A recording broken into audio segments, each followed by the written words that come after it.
ऐसे topics discuss करने वाले हैं जो देखने में तो बहुत सिंपल लगते हैं और आपको भी लगता होगा कि ये तो मुझे आता है, लेकिन असल में वो काफी कॉम्प्लिकेटेड है। और आज आप भी जानकर हैरान होंगे कि कुछ ऐसी चीजें जो आपको लगता था कि आपको आती हैं, वो असल में इन डेप्थ आप आज सीखेंगे। आज हम बात करेंगे डिविडेंड यील्ड के बारे में कि कैसे यह आपको गुमराह कर सकती है। आज हम बात करेंगे प्रमोटर होल्डिंग के बारे में कि कैसे जो दिखता है वो होता नहीं है।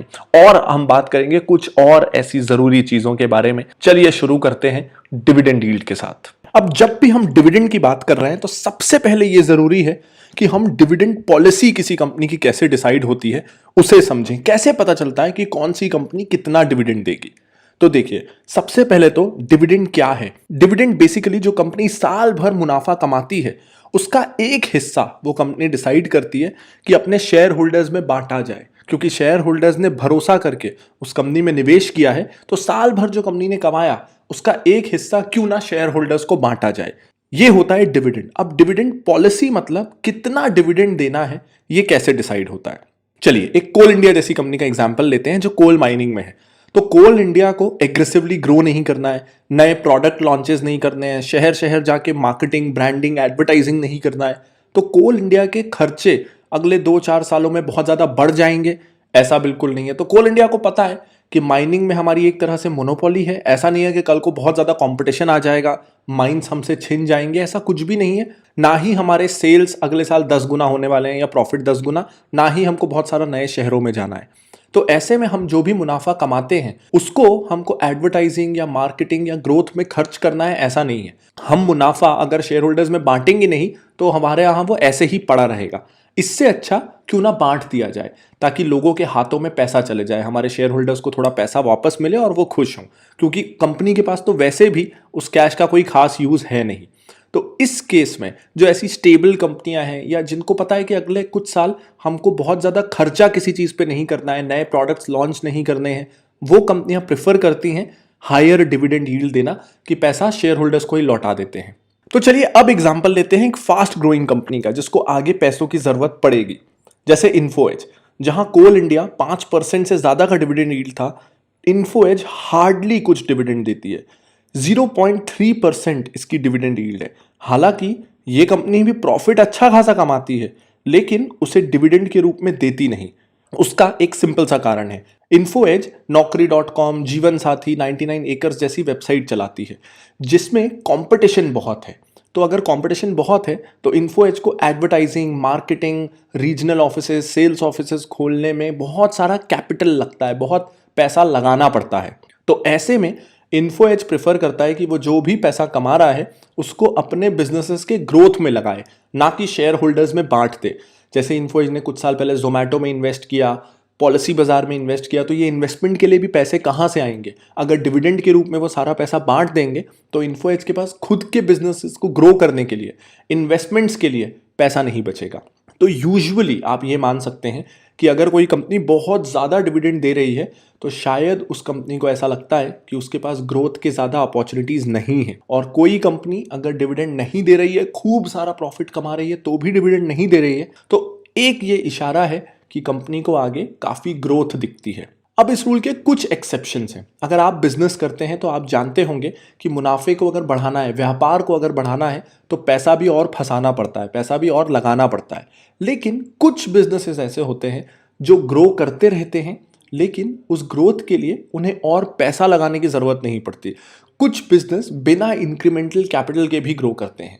ऐसे बिजनेसेस होते हैं जिनमें सेल्स भी खूब दिख रही है, प्रॉफिट भी खूब दिख रहा है, यानी वो ग्रो कर रहे हैं, उसके बावजूद वो हाई डिविडेंड दे रहे हैं, क्योंकि उनकी ग्रोथ, वो जो एक्स्ट्रा पैसा आ रहा है उसको बिजनेस में लगाने पे डिपेंड नहीं करती। वो चाहे तो डिविडेंड बांट दे सारा पैसा, फिर भी वो ग्रो करते रहेंगे। तो अगर आपको कोई ऐसा बिजनेस मिल जाता है जो हाई ग्रोथ भी है कंसिस्टेंटली पिछले 5 सालों से, और फिर भी वो हाई डिविडेंड दे रहा है, तब डेफिनेटली हम ये मान सकते हैं, डिपेंडिंग ऑन कि बाकी सारे फैक्टर्स ठीक हो, कि वो एक अच्छी कंपनी है और आपको अच्छा रिटर्न दे सकती है। लेकिन ज्यादातर कंपनियों में हमेशा ये दुविधा रहती है कि डिविडेंड बांट दें या अपनी ग्रोथ के लिए पैसा रख लें। इनफैक्ट बर्कशायर हैथवे, जो वॉरेन बफे की इन्वेस्टमेंट कंपनी है, उसने पिछले 40 सालों में केवल एक बार डिविडेंड दिया है। इतनी पुरानी, मैच्योर और दुनिया की सबसे बड़ी कंपनियों में से एक होने के बावजूद वॉरेन बफे कहते हैं कि उनके पास इतना पैसा लगा के और पैसा कमाने की अपॉर्चुनिटीज हैं कि वो डिविडेंड देके उस पैसे को बर्बाद क्यों करें।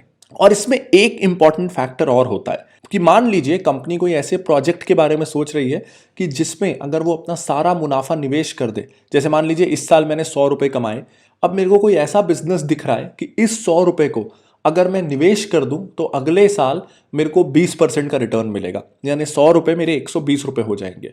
तो मेरे लिए यही समझदारी है कि मैं उस 100 रुपए को उस नए बिजनेस में लगा दूं।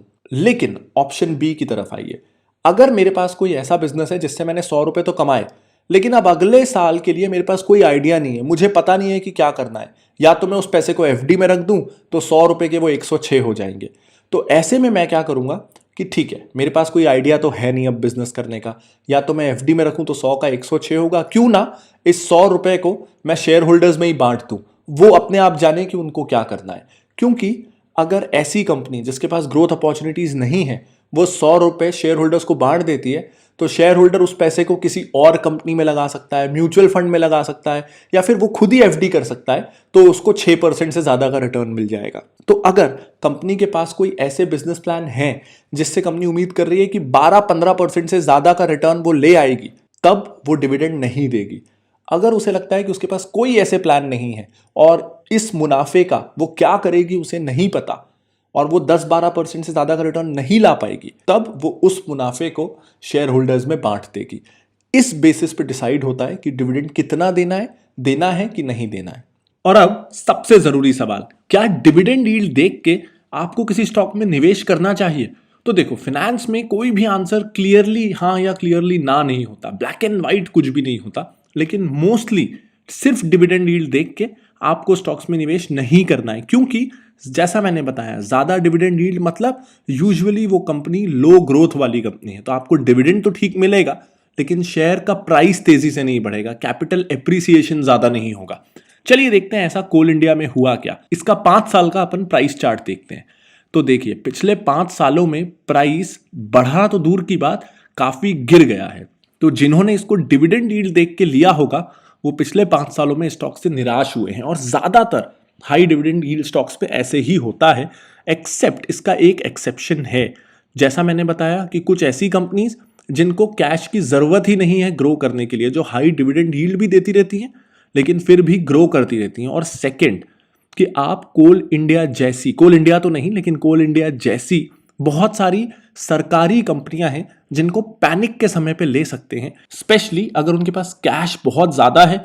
अगर बहुत ज्यादा कैश है तो आप उम्मीद कर सकते हैं कि वो डिविडेंड भी ज्यादा देंगे। जैसे कोल इंडिया के पास बहुत ज्यादा कैश नहीं है, 250 करोड़ का कैश है और कंपनी 81,000 करोड़ के मार्केट कैप वाली है, तो कैश ज्यादा नहीं है। तो ऐसे में कोल इंडिया नहीं, लेकिन पैनिक टाइम पे जब सारी कंपनियां खूब गिरी हुई हैं, तो आप ऐसी सरकारी कंपनियां ले सकते हैं जिनके सारे फंडामेंटल स्ट्रांग हैं और जिनके पास अच्छी कैश पोजीशन है, ताकि वो आपको डिविडेंड भी दें, और साथ ही क्योंकि अभी पैनिक है और प्राइसेस गिरे हुए हैं तो आपको थोड़ा बहुत कैपिटल एप्रिसिएशन भी मिल जाए। तो ऐसी पीएसयूज आप ढूंढ लीजिए जिसका एंटरप्राइज वैल्यू 0 हो या नेगेटिव हो। एक एग्जाम्पल मैंने पिछले वीडियो में दिखाया है जिसमें एंटरप्राइज वैल्यू 0 था क्योंकि उसके पास कैश बहुत है, लेकिन वो भी सिर्फ एक रेफरेंस के लिए है। उस तरह की बहुत सारी कंपनीज आजकल पैनिक में आपको मिल जाएंगी। उस केस में अगर पीएसयू कंपनी है, सरकारी कंपनी है, और हाई डिविडेंड यील्ड है और हाई कैश बैलेंस है और प्राइस अभी मल्टी ईयर लो पे चल रहा है, तो वो एक अच्छा इन्वेस्टमेंट ऑप्शन हो सकता है, सब्जेक्ट टू फर्दर रिसर्च। अब बात करते हैं इस फेस वैल्यू की कि ये फेस वैल्यू क्या होता है और इसका क्या सिग्निफिकेंस है। तो देखिए, आज से पहले, कई साल पहले, जब डीमैट नहीं था और शेयर्स फिजिकल होते थे, तो जिस तरीके से नोट में आज लिखा रहता है कि ये 10 रुपए का है, 20 का है या 50 का है, उसी तरह शेयर्स के सर्टिफिकेट होते थे फिजिकल, और उसमें लिखा रहता था कि इसकी फेस वैल्यू कितनी है, उस पर कितना अमाउंट लिखा हुआ है, उसे फेस वैल्यू कहते थे। अब इन्वेस्टिंग में आपको यह जानना जरूरी है कि फेस वैल्यू से आपके डिसीजन मेकिंग पे कोई फर्क नहीं आना चाहिए, क्योंकि कई लोगों को मैं जानता हूं जो देखते हैं फेस वैल्यू कितनी है और फिर देखते हैं कि कितने रुपए में शेयर मिल रहा है और उससे डिसाइड करते हैं कि सस्ता है कि महंगा है। अब देखिए, एमआरएफ के केस में 10 रुपए का फेस वैल्यू है लेकिन शेयर है 56,000 रुपए, तो कुछ लोग सोच लेंगे कि ये बहुत महंगा है। यही आपको जानना है कि आज के जमाने में आपको शेयर लेना है कि नहीं लेना है, उससे फेस वैल्यू का कोई लेना देना नहीं। एमआरएफ 10 रुपए का फेस वैल्यू वाला 56,000 पे है, ये इस साल 73,000 तक गया था। अब एक और एग्जाम्पल लेते हैं एडलैब्स का। इसकी भी फेस वैल्यू 10 रुपए है, लेकिन ये मिल रहा है 2.5 रुपए पे। तो कई लोग ललचा जाएंगे कि 10 रुपए तो फेस वैल्यू है और 2.5 पे मिल रहा है, तो इसे ले लिया जाए। यहीं आपको ध्यान रखना है कि इसके बेसिस पे कोई भी इन्वेस्टमेंट ना करें। फेस वैल्यू से मार्केट कैप का कंपैरिजन एक सही वैल्यू करने का तरीका नहीं है। अब मैं आपको इसको एक एग्जांपल के जरिए बताता हूं कि आप फेस वैल्यू को समझ लीजिए कि ये ग्राम है, 10 ग्राम। अब 10 ग्राम लोहा 1 रुपए का मिल जाएगा, 10 ग्राम चांदी उससे काफी महंगी मिलेगी, 10 ग्राम सोना आपको 40,000 का मिलेगा। तो 1 रुपए से लेकर के 40,000 रुपए तक आपको चीज मिल रही है, लेकिन चीज है ही 10 ग्राम। तो क्या आप बोल सकते हैं कि मैं तो लोहा ही लोहा लूंगा, लोहा भी 10 ग्राम है, 1 रुपए में मिल रहा है, चांदी तो बहुत महंगी है, चांदी नहीं लूंगा। हम ऐसे कंपैरिजन नहीं कर सकते, क्योंकि लोहे की वैल्यू अलग है, चांदी की और सोने की वैल्यू अलग है। उसी तरह 10 रुपए की फेस वैल्यू का शेयर 56,000 पे मिल रहा है, महंगा है, ऐसा बिल्कुल नहीं है। 10 रुपए की फेस वैल्यू का शेयर 2.5 रुपए में मिल रहा है, सस्ता है, ऐसा भी बिल्कुल नहीं है। फेस वैल्यू केवल यह बताता है कि किसी कंपनी के कितने टुकड़े हुए हैं। जैसे मेरी कंपनी फिनोलॉजी, हमने इस कंपनी को शुरू किया 1 लाख रुपए से, यानी 1 लाख रुपए के शेयर्स इशू किए। तो हमने 10 रुपए की फेस वैल्यू वाले 10,000 शेयर्स इशू किए। अब मैं चाहता तो 1 रुपए की फेस वैल्यू वाले 1 लाख शेयर्स या 100 रुपए की फेस वैल्यू वाले 1000 शेयर्स भी निकाल सकता था। अल्टीमेटली वो होते 1 लाख रुपए। आपको 1 लाख रुपए को कितने शेयर्स में डिवाइड करना है, 100 share, 1000 share, lakh share, 10,000 share, वो डिवीजन कितने करने हैं, उसके लिए फेस वैल्यू डिसाइड की जाती है। तो जैसे मेरी कंपनी में मैंने डिसाइड किया कि 10,000 शेयर्स निकालने हैं और 1 लाख रुपए में लगा रहा हूं, तो 1 लाख रुपए के बदले अगर 10,000 शेयर्स निकालने हैं तो फेस वैल्यू अपने आप 10 रुपए हो गई। उसका कोई बहुत ज्यादा सिग्निफिकेंस नहीं है। अब बात करते हैं एक और इंपॉर्टेंट कंसेप्ट, प्रमोटर होल्डिंग की। और इस नंबर को देख के अक्सर कई लोग धोखा खा लेते हैं और गलत डिसीजन ले लेते हैं। देखिए, प्रमोटर मतलब कंपनी का ओनर। तो ओनर कितना परसेंट कंपनी में शेयर्स होल्ड करता है, इससे पता चलता है कि प्रमोटर को अपने बिजनेस में कितना भरोसा है। जैसे इस केस में प्रमोटर होल्डिंग जी लर्न कंपनी के केस में 57% है, यानी जी लर्न के जितने शेयर्स हैं उसमें से 57% शेयर्स जी लर्न के ओनर्स के पास हैं। तो ये एक अच्छा साइन है। यूजुअली आपको ये देखना है कि जिस भी कंपनी में आप निवेश कर रहे हो उसमें प्रमोटर होल्डिंग 35-40% के ऊपर हो। ये पहला थंब रूल है, लेकिन इसके कुछ एक्सेप्शंस हैं। जैसे आईटीसी हो, जो कि एक प्रोफेशनली मैनेज्ड कंपनी है, यानी उसे कई सारी कंपनियों ने मिल के बनाया है, तो उसमें किसी की प्रमोटर होल्डिंग ज्यादा नहीं है, लेकिन ये एक एक्सेप्शन है। और दूसरे एक्सेप्शन है बैंक्स, क्योंकि आरबीआई रिस्ट्रिक्शन लगाता है कि बैंक में एक प्रमोटर कितने परसेंट शेयर्स होल्ड कर सकता है, ताकि एक इंसान के पास किसी बैंक को चलाने की या बर्बाद करने की ताकत ना हो। इसीलिए बैंक्स में ओनर की शेयर होल्डिंग बहुत ज्यादा नहीं हो सकती। 20%, 25%, 30% अलग अलग स्लैब्स हैं, उससे ज्यादा शेयर होल्डिंग बैंक्स में प्रमोटर की नहीं अलाउड है।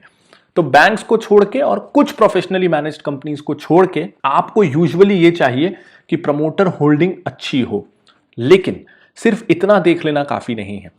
अब देखिए, प्रमोटर होल्डिंग दिख रही है 57, लेकिन अब थोड़ा नीचे आते हैं शेयर होल्डिंग पे क्लिक करके। अब प्रमोटर होल्डिंग तो है 57% और यही लोगों के साथ धोखा होता है, लेकिन इस 57% में से 82%, यानी अगर 57 शेयर्स हैं तो उसमें से लगभग 50 शेयर्स तो बैंकों के पास या किसी ना किसी के पास गिरवी हैं। वो शेयर असल में प्रमोटर के पास हैं ही नहीं, वो सारे गिरवी रखे हुए हैं क्योंकि प्रमोटर को पैसों की किल्लत हो गई थी।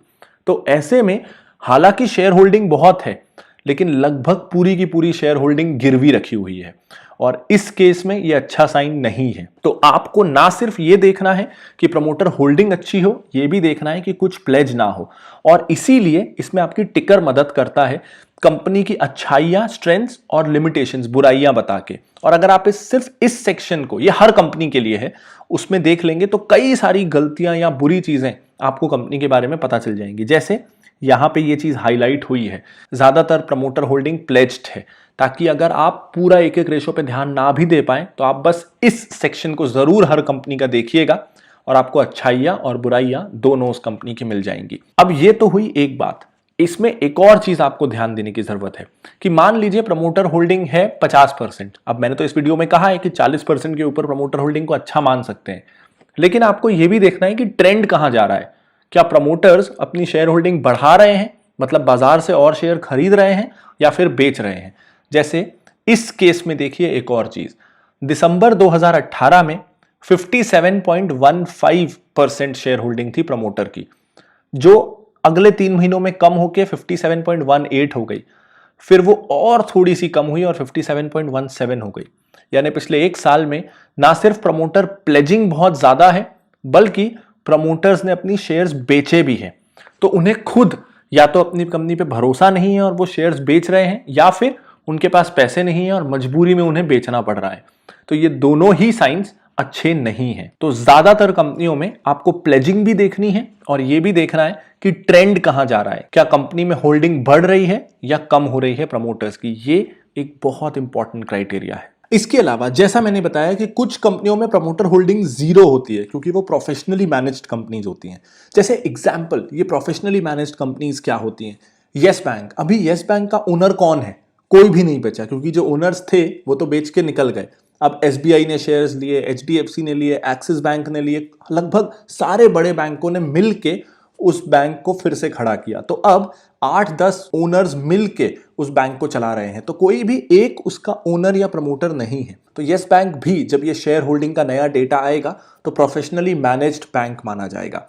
और जैसा आप इस केस में देख रहे हैं, आईटीसी के केस में, कि प्रमोटर होल्डिंग जीरो है, ये बहुत एक्सेप्शनल केस है जब एक प्रोफेशनली मैनेज्ड कंपनी है, इसलिए प्रमोटर होल्डिंग नहीं है। आप प्रोफेशनली मैनेज्ड कंपनीज में भी पता कर सकते हैं कि आपको होल्डिंग वाइज ये कंपनी ठीक लग रही है कि नहीं। जैसे इसका चार्ट देखिए, 42% शेयर होल्डिंग इसमें डोमेस्टिक इंस्टीट्यूशनल इन्वेस्टर्स के पास है, यानी म्यूचुअल फंड्स, इंश्योरेंस कंपनी, यानी इस तरह के एक्सपीरियंस्ड और प्रोफेशनल इंस्टीट्यूशंस।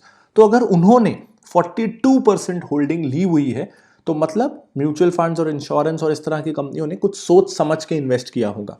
वहीं फॉरेन इंस्टीट्यूशनल इन्वेस्टर्स की भी 15% होल्डिंग इस कंपनी में है, यानी लगभग 60% के आसपास इसमें इंडियन इंस्टीट्यूशंस ने और 16% के आसपास फॉरेन इंस्टीट्यूशंस ने इन्वेस्ट किया है। तो हालांकि प्रमोटर होल्डिंग जीरो है, लेकिन इन दोनों की हाई होल्डिंग से हम ये समझ सकते हैं कि इसमें प्रमोटर ना सही लेकिन रेप्यूटेड इंस्टीट्यूशंस ने इन्वेस्ट किया हुआ है। अब बस एक बात का ध्यान रखिएगा कि कल से लेसन्स थोड़े एडवांस्ड होते जाएंगे, तो जरूरी है कि आप आज का ये लेसन और पिछले दोनों वीडियोस अगर आपने मिस किए हैं तो आप इन तीनों वीडियोस को पूरा पूरा देख लीजिए, ताकि कल से आपको आसानी रहे। और हाँ, अपने दोस्तों के साथ, फैमिली के साथ, कलीग्स के साथ इस वीडियो सीरीज को शेयर करना बिल्कुल मत भूलिए, ताकि वो